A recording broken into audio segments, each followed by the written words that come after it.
Adam Witty. Welcome back to Build Your Authority.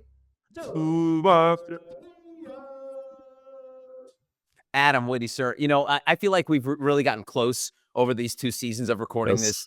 this show. But we're gonna bring in someone. It's almost like a bromance that you two have, and Rusty Shelton. You're co-author on a couple of books, and Rusty is sort of, I've always called him like sort of like the authority Yoda. Like he knows how to become an authority. He's a little more attractive than Yoda, slightly more, but he does know how to help authors and entrepreneurs build their authority. So I never asked you this question. How did you and Rusty meet to become like these good friends or go into business together, write a couple books? But how did that initial meet happen? Well, Joe, you didn't add that Rusty is also a lot smarter than me too.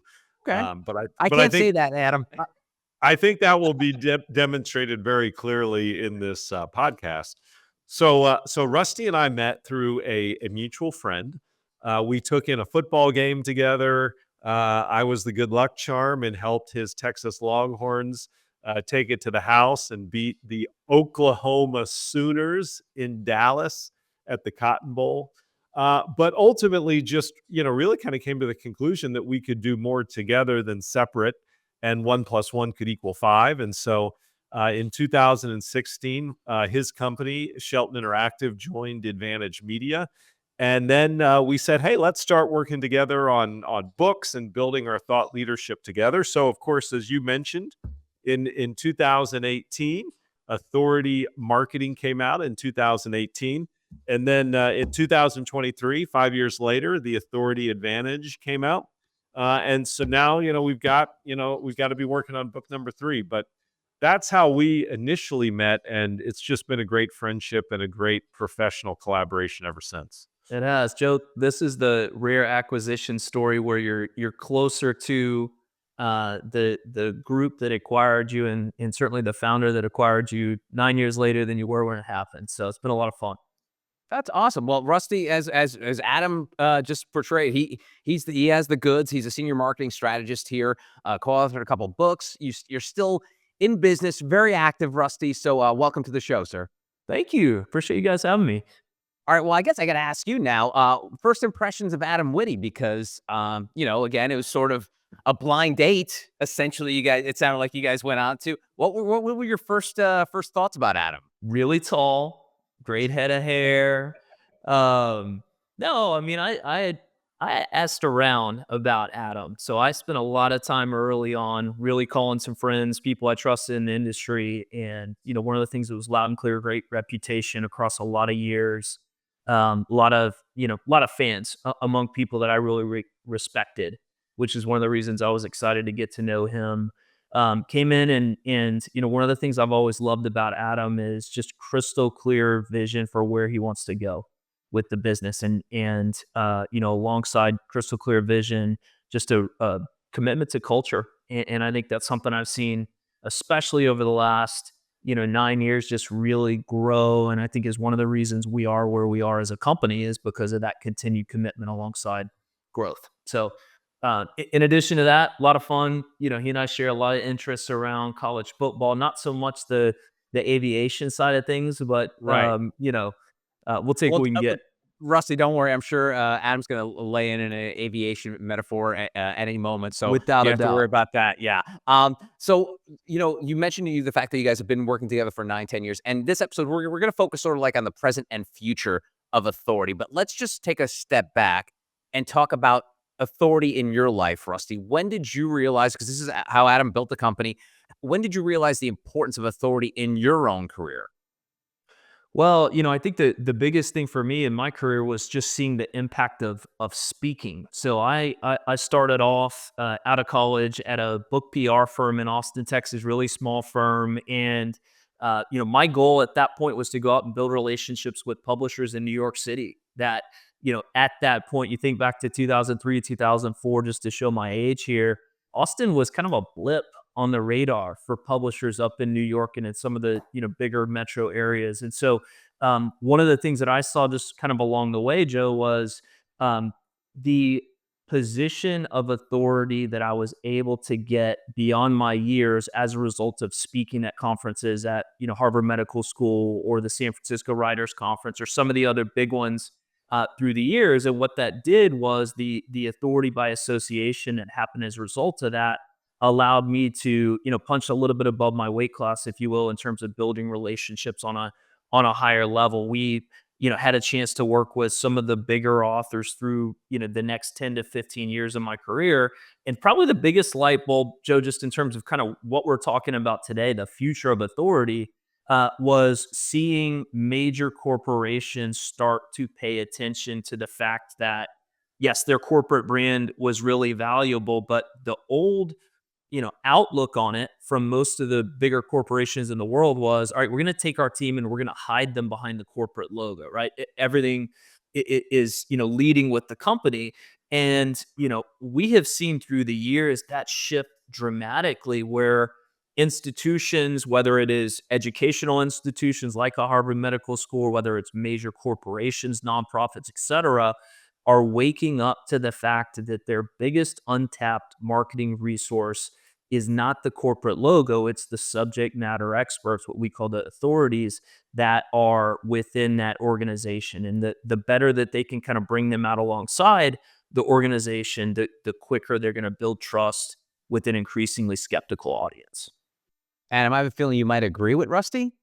Yeah, well, and the other thing with Rusty is he has been a pioneer on the digital media landscape. And when Rusty and I met in 2015, I was really well established with Advantage Media and Advantage Books. And at the time, our big focus was, of course, helping entrepreneurs and leaders write and publish books. And there were a lot of things associated with promoting a book that we were really good at.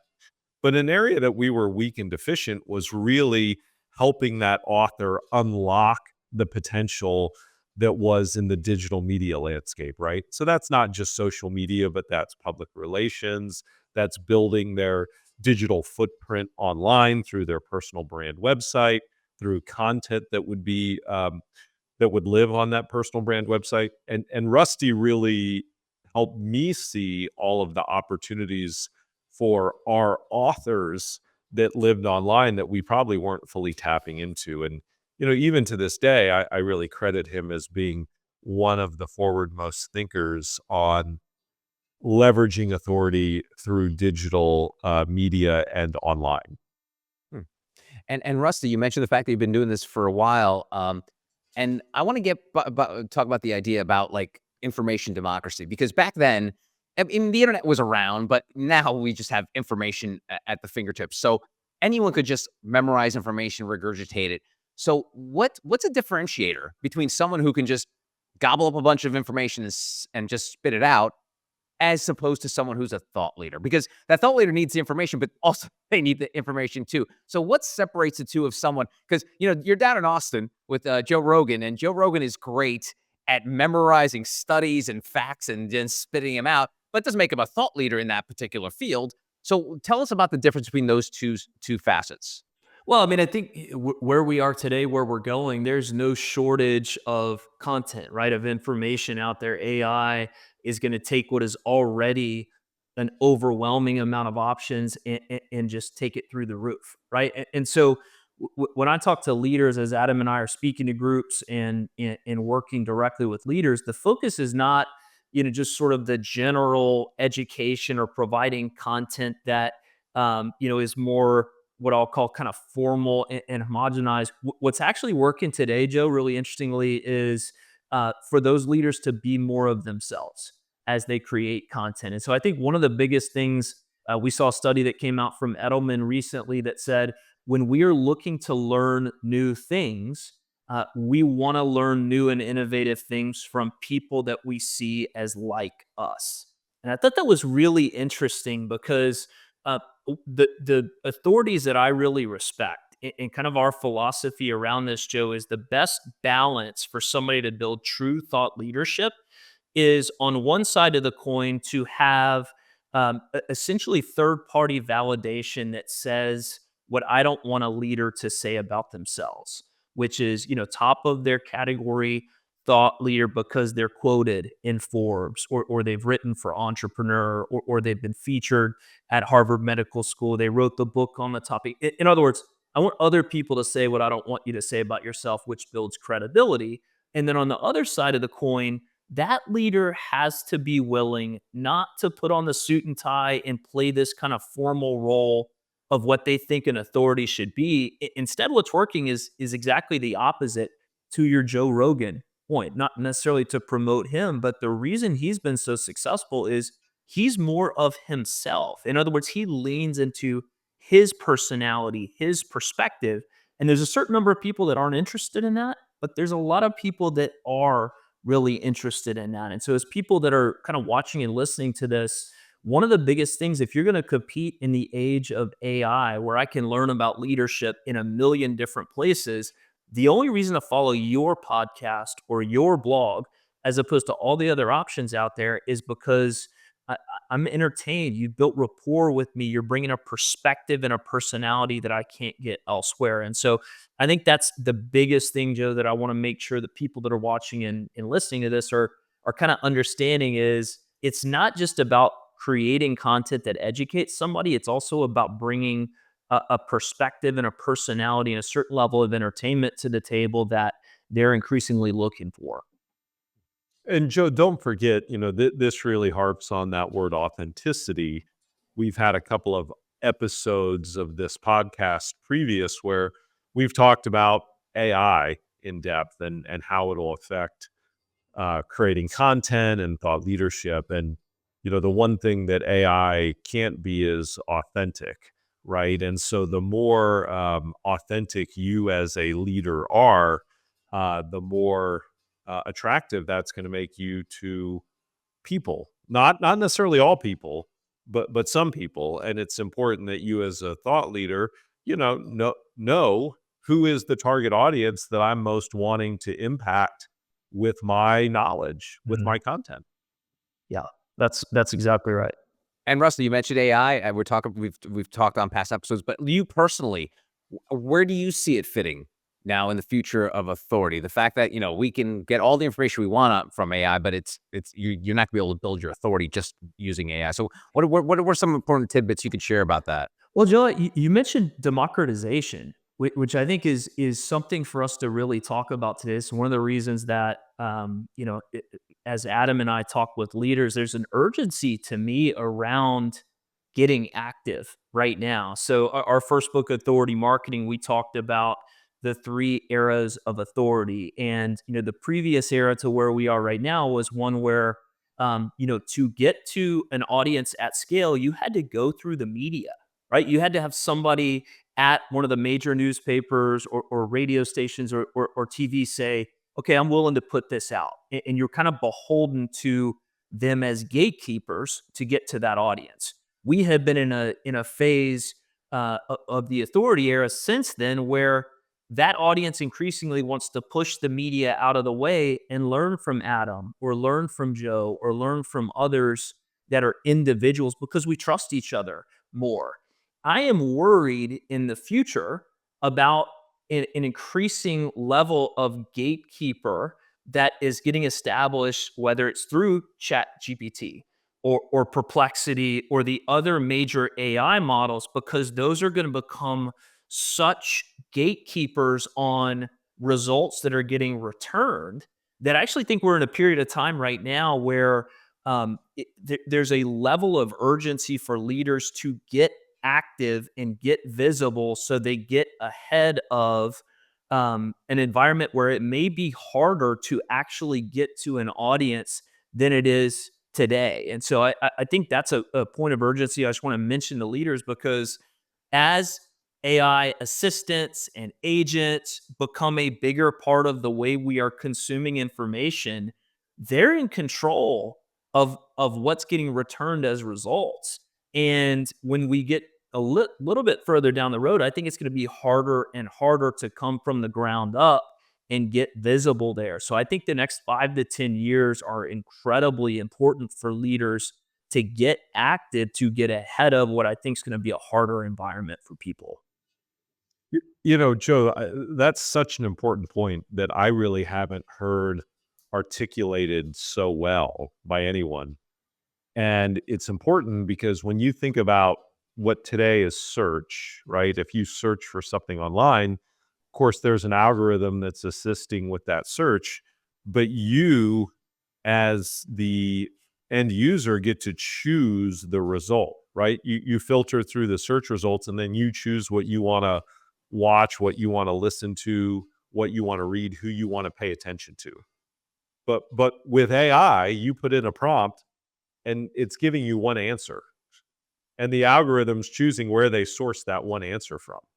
And so while on the face, AI seems to offer so many possibilities that are democratizing everything, to Rusty's point, in a way, it's actually narrowing the field, and the algorithm decides what's the one answer that you're going to see. Now that in and of itself is an entire episode and an entire conversation that we won't have right now. But to Rusty's point, if you're not a thought leader, if you don't have any content that's online, then you're a ghost and you've got no shot. Yeah. So, Adam, what you're saying is in search, if you typed in, give me a thought leader on publishing, Adam Witty may come up in one of those top 10 searches. But in the world of AI, it'll be like the Adam Witty from Random House will come up as the lone person. So that's where we're getting at. The fact that if you don't have that content in there, AI ain't going to pick you, Rusty, right? So tell us about the importance of creating all this content so that eventually when the AI bots and cybernet take over the world, that you will be the answer to the question. Yeah, well, I think one of the important things for people to do right now, Joe, is just get a sense of where they are. One of my favorite AI tools around, kind of getting a sense of where your personal brand is Perplexity. So perplexity.ai. And what I want to encourage for people that are listening and watching to this, go to perplexity.ai and say, tell me about, if I was doing it for myself, tell me about Rusty Shelton or tell me about Adam Witty and put your name in. And the thing I want you to ask yourself when you see the response there is twofold. Number one, are you the Rusty Shelton that came up? Meaning for your name, is somebody else owning that prompt rather than you? And if the answer to that is yes, similar to a Google search, Adam and I hit this so hard in our recent book, The Authority Advantage, but it is hard enough to get somebody to type your name into Google or to type your name into Perplexity because you got referred to them or because they heard you on a podcast, etc. If they type your name into Google and they've got to pack a lunch and go 7 pages deep to find your LinkedIn profile, they're probably not going to do that. Or within the context of Perplexity, if they're getting somebody else that shares your name and they can't find the version of that name that is you, we're making this much harder on ourselves than we need to. So we talk a lot about, one of my favorite PR and marketing authors, a guy named David Meerman Scott. Right?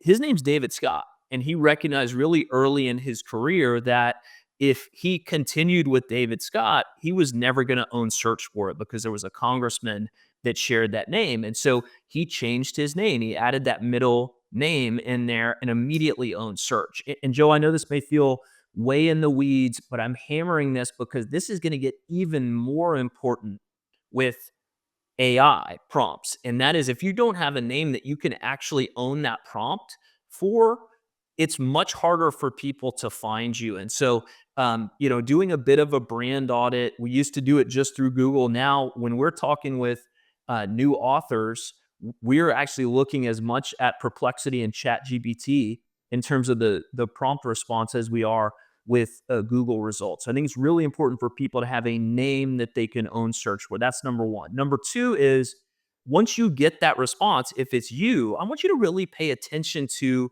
the results that are actually informing the response from Perplexity. And one of the things that we're seeing right now, one of the biggest benefits of doing a book is a lot of the results that come back are press releases around a book launch, or it's, media coverage that you've got. In other words, they're sourcing. This is becoming for a lot of leaders, the biggest value of PR is actually leveraging it to inform these AI language models and what comes back on a search for you. So pay attention to what you have in terms of some of those search results. And I'm typically seeing PR And visibility across social media is one of the big things that are actually returning those results. It's another reason to do that. Cool. Well, two things. David Meerman Scott was on last season. We'll add that link below. So if you want to check that out. Awesome. And two, Adam, I went to Perplexity and I asked it, tell me about Adam Witty. And it came back with your big, shiny smile. And it said, Adam Witty is a prominent entrepreneur and business leader, best known as the founder of CEO of Forbes Books, the book publishing brand of Forbes Media. And it goes into your career highlights. It talks about you being an Eagle Scout. So, Adam, you've achieved perplexity, if that's a thing, that the perplexity knows who you are. How does that make you feel, Adam? Man, it makes me feel 10 feet taller than I already am. So Rusty, let's talk about digital, right? Because I mentioned earlier that, what really attracted me to you initially was just your pulse on the digital landscape. So of course, digital never stays constant. It's evolving so quickly. What new strategies are you seeing are emerging that are helping leaders build thought leadership? And what are some of the highest and best ways that a leader can use some of these new digital opportunities to further build their authority? Sure. Well, a couple of things. Number one, just going for a second back to that brand audit that I just mentioned. One of the biggest things I want leaders to ask themselves when they do that audit, and again, do it on Google, do it on Chat GPT, and do it on Perplexity. I want you to ask yourself, do the results that I'm getting back here match where I am today? I talked to a leader last week, Adam, somebody that's going to be publishing with Forbes, and we were looking at the results for his brand audit, and it reflected a position he hasn't had for 18 months. And it's because he hasn't thought to go in and actually update. So the basics, and that sounds so basic, but my expectation is for a lot of people watching this and listening to this, when they go to this brand audit, you're like, that's not accurate. That's not what I'm doing now. So bring it current. And make sure it's reflecting what you're doing today. That would be number one. Number two, Adam, as old and archaic as this may sound to some people that are watching this right now, we are seeing such continued growth in what we're doing right now, which is podcasting. There was a recent study that came out that said 1/3 of Americans over the age of 12 years old, 1/3 listen to a podcast on a weekly basis. An additional third listen to a podcast on at least a monthly basis. Those are staggering numbers. And I think for me, when I talk to leaders that are already maxed out, they're already really busy, part of what we're always trying to solve for is what's best and highest use of your time. Because whether it's AI, whether it's support, there's 80 to 90% that can be solved for that doesn't require that leader's direct time. When I think about best and highest use, it is how can I use content marketing as a way to activate an existing network or build outbound relationships with people that I want that person to get to know. One of my favorite examples of this, one of our biggest clients is one of the fastest growing regional banks here in the state of Texas. And you walk in the door to their bank branch in downtown Austin, it's all the normal stuff you'd see from a modern bank branch. The thing that stands out, you turn to the right when you walked in, there's a podcast studio in the bank branch.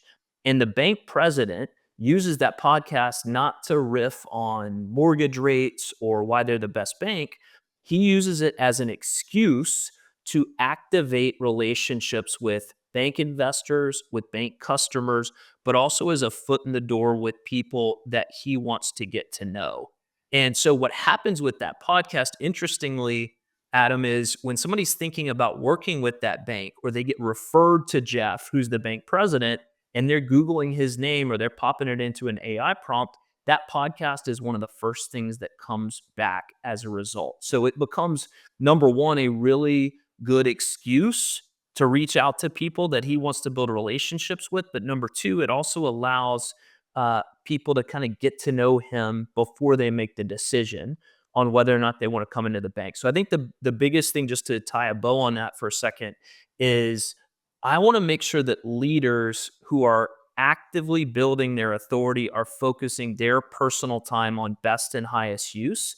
And in my experience, best and highest use is kind of that overlap between creating great content that their audience is looking for that also builds or strengthens existing relationships. And Joe, if I can add one thing to what Rusty said, it does amaze me that I will be introduced to a CEO, an entrepreneur, a leader who has a pretty big profile, and I'll go to LinkedIn and type in their name, and it's got their name, but it's got like the cartoon shadow image because they've never uploaded a photo. uh, it's just amazing to me that somebody with such a big profile is just completely absent on a platform that, you know, hundreds of millions, I guess really probably billions of people are using every day to do their research on business introductions or business colleagues or companies that they might be working with and the people within those companies. So yeah, I just want to double down on Rusty's comment there that it's kind of jaw dropping sometimes when you type a person's name in and you just see nothing. They're a ghost. Yeah, and it's scary. And it's funny. I want to pick your brain on this, guys, because I met with a client a couple of days ago who's publishing a book with us, and they're a doctor, and he said, "Listen, I want to build my authority, but I don't want to be an authority as a doctor. Like, I don't want it to be about my medicine. I want it to be about leadership. How can people guide where they become authorities in? Because, like you guys mentioned at the top, like you have to have this base knowledge to become the influencer or authority, what have you, but you then want to branch off into something else. So, Rusty, start with you. Like, if someone has a specialty, but they're like, listen, this is my specialty, but I want to be plus. I want to be plus this. What do you say to folks like that? Well, I always love hearing that because I think that makes it allows them to build rapport and attract more people because it's not just about that one thing. So I always encourage people to think about it like a pie chart. So if you're starting from scratch, we want to be really pragmatic with kind of that core area of expertise that people are actively looking for you on. So for this physician, it's probably around that, but also weave in some things that they're also interested in. So, like for me, for example, I spend the bulk of my time talking about what Adam and I, are kind of on a mission to do, which is help entrepreneurs and leaders build thought leadership focused on impact, not ego. That's the bulk of it. But also talk about Texas football. I whine about airplane etiquette. I talk about entrepreneurship. In other words, there are other areas in that pie chart that number one are fun for me to talk about, but I also think make it more interesting for an audience that also, yes, wants to learn about the thought leadership side. And so my opinion on this, Joe, is always kind of lean into the area that is of most immediate importance, but start to weave in things that open doors for where you want to go. So, a lot of our authors are writing a book with an eye on 5 to 10 years from now when they transition from current role into advisory work, into board work, into some of the things that they really want to spend their time doing, speaking, et cetera. And so they've got pragmatic things they need to do that connect to their role right now, but understanding again kind of the urgency of planting that flag ahead of where we may be going with AI, they need to start creating content in some of those other areas as well. So I encourage people to do that, but you want to be really thoughtful about how much you're doing it alongside the kind of the more immediate need for what people are looking for. Well, Joe, there's a marketing colloquialism, and it's use every piece of the cow. And what I would say to our member who is working on a book with us is that, listen, you may not have a book about medicine, though you're a doctor. You may not want your message to be reaching your patients or your future patients. You may have an entirely different audience that you want to reach with this message of leadership, but use every piece of the cow. And the cow being that, hey, you're a doctor. You invested decades of your life to become a successful and prominent doctor. And if you ask most people on the street, name an authority position, an authority role, I would think top 3 would be physician, doctor, right? When you put the title DR period in front of your name, like, people immediately kind of sit up straight and they salute the flag. So being a doctor immediately gives you a higher level of authority than probably most other people. So use that to your advantage, right? You don't have to make talking about your medicine and your path in becoming a doctor the central part of your message. But I would also say don't ignore it. Don't pretend like it isn't there, because it's an asset that you can use. And that whole idea of just using every piece of the cow, that's a lesson for anybody, because we all have accomplishments in our past that may not be central to what we're doing in the future, but it does build our authority, right? I mean, look, I'm an Eagle Scout. 1999, I was awarded Eagle Scout. That was a long time ago. It's not central to what I'm doing in the future, but people have great respect for the time, the tenacity, the work that it took to make the rank of Eagle Scout. So I'm not going to hide from it. And Perplexity obviously featured it. It was in your setting, so it means something to somebody. And so even to AI. And Right. Rusty, on the subject of AI, we did a deep dive into it earlier this season. And boy, let me tell you, Rusty, Adam was riled up pretty good, because, as you I know, believe it. the ethics of AI and plagiarism and all that stuff. So let's talk about ethics, AI, and thought leadership. Not even just in the AI bucket, but like the overarching discussion around ethics and building your authority. Tell me about your first, like, when people talk to you about the ethics of authority building. Let's get into that. Well, I think the ethics of authority building is one of the most important things for leaders to think about when they go into this. And it really, I think people make it more complicated than it needs to be. So it's the same stuff that as you are building out, whether it's a resume or a bio, et cetera, you want to be authentic to the actual experience that you have. And I think one of the most frustrating things, or one of the most common things I see from leaders as a objection to getting visible and building authority, is for many of us, our minds go to people that are doing this the wrong way, right? Building a hey, look at me kind of brand. And so I think for me, part of what I always encourage leaders to think about is the impact that they are making offline for people that are fortunate enough to deal with them directly, or to be on their team, or to be among their client base. um, if they've got important information to share, there's also, I think, an ethical motivation to share it at a bit more scale with people that may not be lucky enough to walk into their place of business. Or as a physician, if they got important information to get out, may not be lucky enough to you know walk into the exam room, et cetera. And so I think for a lot of people, that's one of the biggest motivations that they have, is like, I don't want to be famous. I want to make an impact at scale. And what we know today is the best way to make an impact at scale and to communicate information is not to do it through an institution or through a business. It's to have the individual be the messenger, not the message. And so I think that's one of the biggest things I want to encourage people to think about. There are a lot of people that are getting in a lot of trouble trying to publish AI generated articles that they're just mailing in. And there are a lot of very easy tools to use as to whether or not this was AI generated or not, putting aside just the nature of the way they read. And so I would encourage people, as they think about AI, to not mail it in as a substitute for doing the work, but instead to become more efficient in writing things and creating content in your own voice. I talked about this earlier.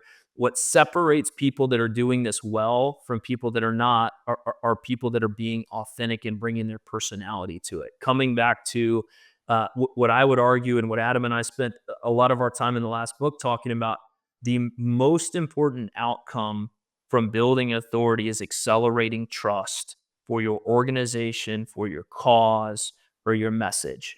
And again, if leaders are willing to be the messenger, not the message, it's going to go further, quicker, cheaper than if they try to communicate it through the company or through the institution.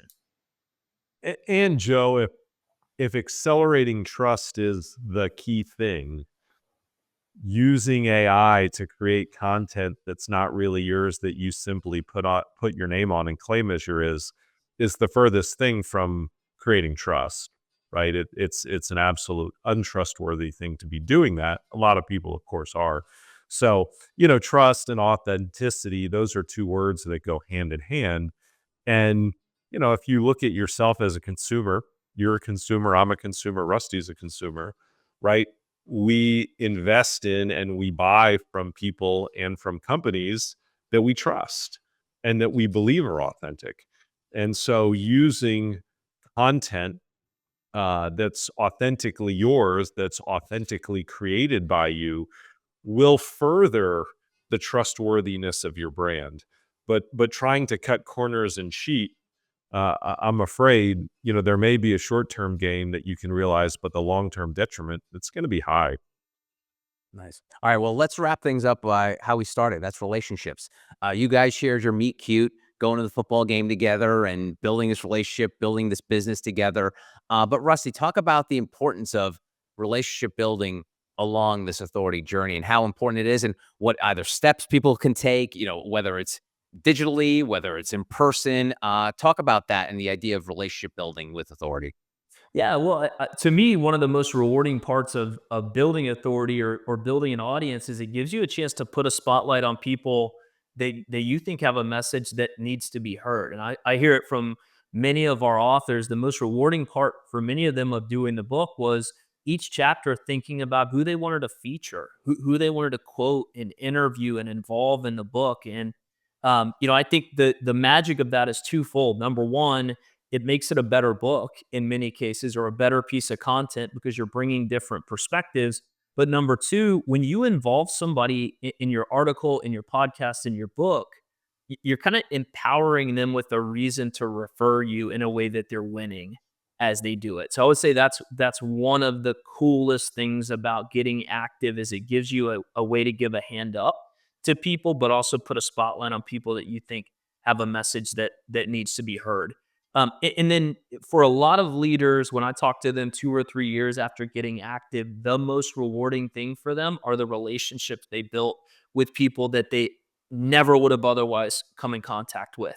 That, their book sent somebody's business off into a completely different stratosphere because they read it or that blog post. And so I think that's one of the cool things about it is just the people you meet because you're communicating and generating information at scale, you're reaching people that you otherwise never would have come in contact with.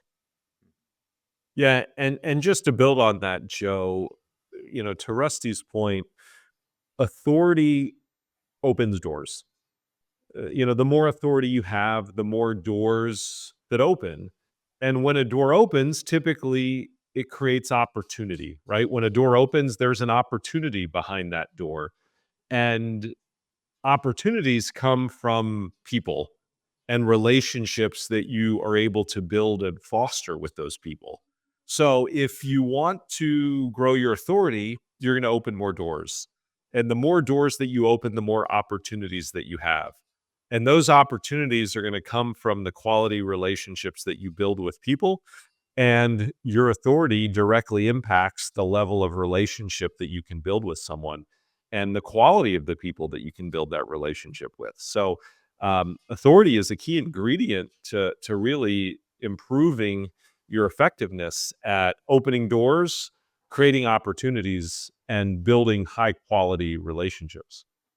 Awesome. And Rusty, if folks wanted to connect with you after you're watching or listening to this, where should they start? What's the best way to connect with you? Yeah, rustyshelton.com is probably the best place to connect with me. I've got a blog that's pretty active there. I do a lot of speaking as well, and people can get there, or they can find Adam in my book at theauthorityadvantage.com or Amazon. Awesome. And according to Perplexity, Rusty Shelton is a prominent entrepreneur, author, and marketing strategist who has made significant contributions to the fields of publishing, digital marketing, and thought leadership. So, Rusty, you are legit. Thank you so much for the time. Really appreciate it. Thanks for having me, guys. Thanks, Rusty. Adam, what a great time to reminisce about your relationship with Rusty and look back and look forward. to the world of authority. Yes, the stroll down memory lane, Joe. Yeah. So, Adam, as we wrap up this episode, talking about the future of authority, obviously, when it comes to the future, we always have to look at the past. And in this episode, we talked about, even though a lot of things have changed, a lot of them are the same, right? When it comes to authority building. Yeah. Keep the main thing, right? It's all about authenticity. It's all about accelerating trust and using authority to accelerate trust. And obviously being authentic and being genuine and real is going to allow you to foster and build deeper connections with your audience. Those things have not changed. I mean, that was the case 10 years ago. I believe it'll probably be the case 10 years from now. But certainly the tools that we use have changed rapidly. Awesome. Adam, thanks so much for your time. I'll see you next time. All righty.